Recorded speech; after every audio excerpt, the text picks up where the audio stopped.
Hemen hemen her yerde bulabileceğiniz basit malzemelerle küçük bir atölye ortamında, evde, balkonda yapabileceğiniz, piyasada bulabileceğiniz oyma bıçaklarından çok daha sert, jilet gibi keskin bir oyma bıçağı yapmak ister misiniz? Bunun için gerekli malzemeler marangozların atığa ayırdığı planya bıçakları, avuç içi taşlama makinesi, sapını yapmak için orta sertlik seviyesinde ağaç parçaları, birkaç tane mengene, tutkal, ahşap tutkalı da olabilir. Bu denizci tutkalı. Denizci tutkalını kullanırken elinize ve kıyafetlerinize değmemesi için dikkat edin. Hızlı yapıştırıcı, koruyucu gözlük.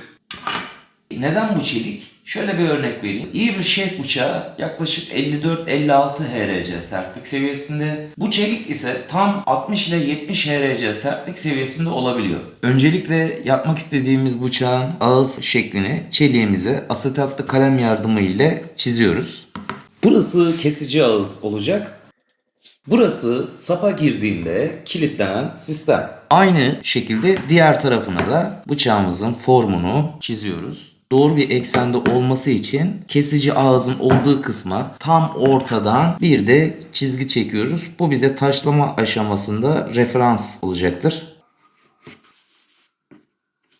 Şimdi taşlama zamanı. Taşlamaya başlamadan evvel birkaç önemli hususu hatırlatmak isterim. Koruyucu gözlüğümüz muhakkak olsun. Taşlama makinemizdeki koruyucu muhafızası kesinlikle takılı olsun. Çalışma esnasında diskinizle baş hizanız aynı hizada olmasın. Biraz sağından ya da solundan bakabilirsiniz. Kesim için ince bir disk kullanıyorum. Şekil vermek için daha kalın bir disk kullanıyorum. Yanımızda su bulunsun. Sık sık soğutmamız gerekecek çeliğimizi. O zaman başlayalım.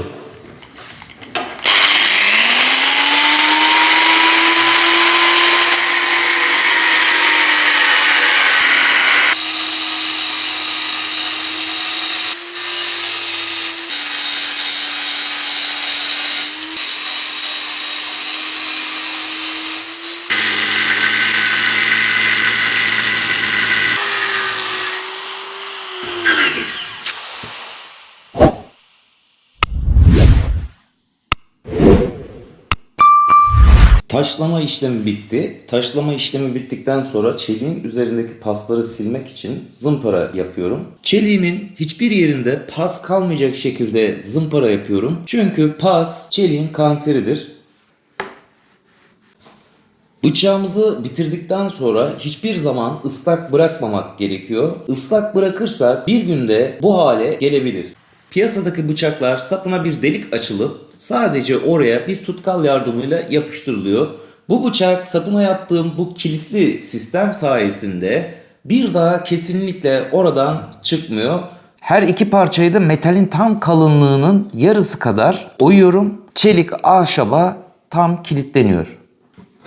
Ahşabın doğal hareketini engellemek için bu şekilde zıt damar yolları ile birleştiriyorum. Tam bıçağın kilit mekanizmasının nereden geçtiğini bilmek için bu ekseni sapın dış kısmına da çiziyorum.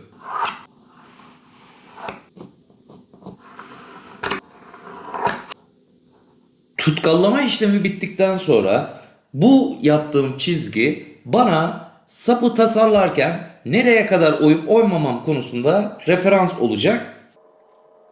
Bu aşamada varsa eldiven kullanmanızı tavsiye ederim.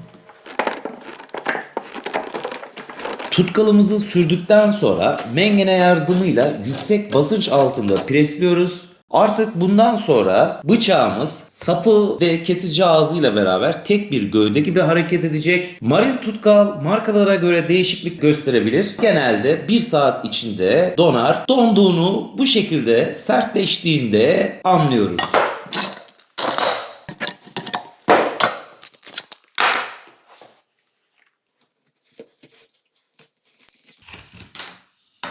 Bu aşamadan sonra bıçağımızın sapını yapacağım. İlk önce bu yan profilden bıçağımızın sapını yapacağım. Sonra sağdan ve soldan olması gereken formu belirleyip sapını bitireceğim.